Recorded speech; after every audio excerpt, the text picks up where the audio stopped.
Hello, welcome to our assembly for today.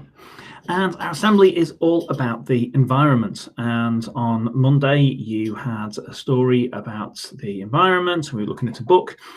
And I got to thinking over the weekend and over the last couple of days about how everybody says, let's save the environment. And you think, well, that's a really big deal. I can't do that. The environment's quite a big place. And people say there's loads of rubbish in the world, there's loads of plastic, and everything should be recycled, and we're not recycling. And you think, but I am in my house, so I'm doing my little bit, but I can't do any more than that, can I? So I did wonder about what children can do to help save the environment and look after the environment, because sometimes you look at these things and think it needs a grown-up to sort that out. And even the grown-ups, even people like me, look at the problem and think, well, I'm recycling, so am I doing everything that I can? And once I got to thinking that, I wondered if there were examples of children who had made a difference in their world as well. So let's show you. I'm going to give you one quick example today. Here we go. So this is a little bit of information about UNITA. And UNITA was 9 years old and was living in Kenya. It was quite recently. Not in Najuro, where our friends at Najuro Primary live, but she was 9 years old, and she'd learned about the importance of pollination. That's insects that help flowers to grow and for new flowers to shoot up, while she was visiting an ancient forest in Kenya. And her trip inspired her to create a garden near her home that would attract bees and other creatures that helped spread pollen. Now, people say, oh, bees, they sting you. Actually, no, they don't. They only sting you if you really, really, really, really annoy them. If you leave a bee alone, it does absolutely nothing. It just bumbles around. And they're not scary at all. She's put up signs in her town to explain her work to the community, and she sells seeds to help other people start their own gardens. So she's actually started to tell other people bees are a good thing. So bees, it says here, very, very small writing. Bees like to live in areas with lots of wildflowers, grasses, and trees. I wonder if you can think, have you got lots of flowers in your garden? Or are there not very many at all? So I haven't got many flowers in my garden yet, but I have planted some seeds so that I can get some more bees in my garden, because bees will spread that nectar and pollinate the flowers. And when a bee drinks nectar, the pollen from the flower sticks to the bee's legs, and this then carries the pollen to the next flower. And that's how the plant gets pollinated, and that's how the flowers grow. And without the pollen, new plants can't grow, including those that provide food for us to eat. So bees are really, really important. Bees' habitats are being destroyed. So humans can use the land for other things, including which leaves the bees homeless. That's very difficult writing to read on my screen. So if you don't have flowers and plants, then there won't be any bees, and then there won't be any more flowers and plants and vegetables. So UNITA prepares to plant wildflowers that's going to attract them. And you can see UNITA doing her gardening here. So there's UNITA Atitwa in Kenya, and she's actually taught other people about bees. So I got to thinking about what UNITA did, and it seemed like something that was really straightforward. So if you think about what we've been doing in school recently, you guys have all taken home your nasturtium seeds. You had your pack of seeds like this, and you planted them. But also, you did something else when you were planting your nasturtium seeds, and you didn't plant them in plastic. You planted them in recycled or reused cardboard.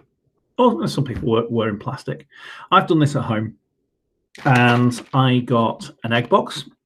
I planted nasturtium seeds in an egg box. And then, because I don't eat that many eggs, I found a couple of toilet roll tubes, and I put them standing upright in a tray, and I filled them with soil, and I planted the seeds in the toilet roll tube. And because the toilet roll tube is wet from when I've watered it, what will happen is the roots will grow out of the side of the toilet roll tube. And then I can just plant the whole thing in the garden. And the toilet roll tube eventually will rot away. There was a word that we used in the assembly on Monday. Can you remember what it means when it will rot away and it won't stay in the ground forever? That's right, it was biodegrade. So the toilet roll tube will biodegrade, but the plastic won't. So I have used biodegradable planting, and I've got somewhere for my nasturtiums, and my nasturtiums will attract bees to my garden. So I've used what Unita did, and remember, Unita was 9 years old when she was doing this. And I have made my little bit of the environment a slightly better place. So I think all of you guys could do something very, very similar. I think you could start looking at how you use recycled or reused materials to save the environment. You could do something really, really small. You could collect bits of paper. I reckon mums and dads must throw away bits of paper each day. Bits of rubbish that they get in the post they don't want. But why not get a stapler, staple all the bits of paper together, and you've made yourself a recycled notebook out of paper that would ordinarily need throwing away. And if you've done that, why not tell somebody that you've done it? Why not tell somebody about your seed planting project? So you're educating other people, just like Unita did. So after Easter, I would love to hear about what you have done as a recycling project, something to do with the wildlife and looking after the wildlife in Wincham and in the place where you live, to see if you can make your little corner of the world a better place. Now, something really, really special that we don't do in every assembly. Mrs. Bates has been very, very busy, and all of you guys have been holding your school council elections, our elections for school council representatives from each class. And I am really, really pleased that I can share those results with you. So everybody who made their speeches in class, said they wanted to be a school councillor, has done really well. And if you haven't been elected as your school councillor, that's okay. You can try again next time. It's not a bad thing. And you can still share all of your ideas with the school councillors who have been chosen. So, Foxes and Owls class, our new school councillors are Harper and Morgan. Well done, Harper and Morgan.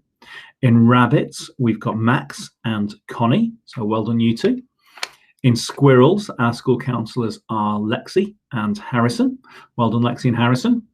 And in Grasshoppers, we've got Aidan and Olivia. Well done, Aidan and Olivia. Hedgehogs, our school councillors are Elise and Callum. Well done, guys. In Badgers, it's Izzy and Tanaka. Well done, Izzy and Tanaka. In Woodpeckers, our school councillors are Isabel and Aaron. Well done, Isabel and Aaron. In Oaks, our school councillors are Maisie and Ethan. Well done, guys. In Spiders, we've got Lucas and we've got Lola. Well done, Lucas and Lola. And Dragonflies, we've got Elizabeth and Cameron. Well done to all of you guys. That is absolutely brilliant. Very, very proud of all of you. Your first school council meeting will be with Mrs. Bates and Mr. Webster, one of our governors, after Easter, and you'll be discussing lots of important things. Well done, guys. There we go, guys. Short assembly today, but some good ideas for you to have a think about. See you soon. Bye-bye.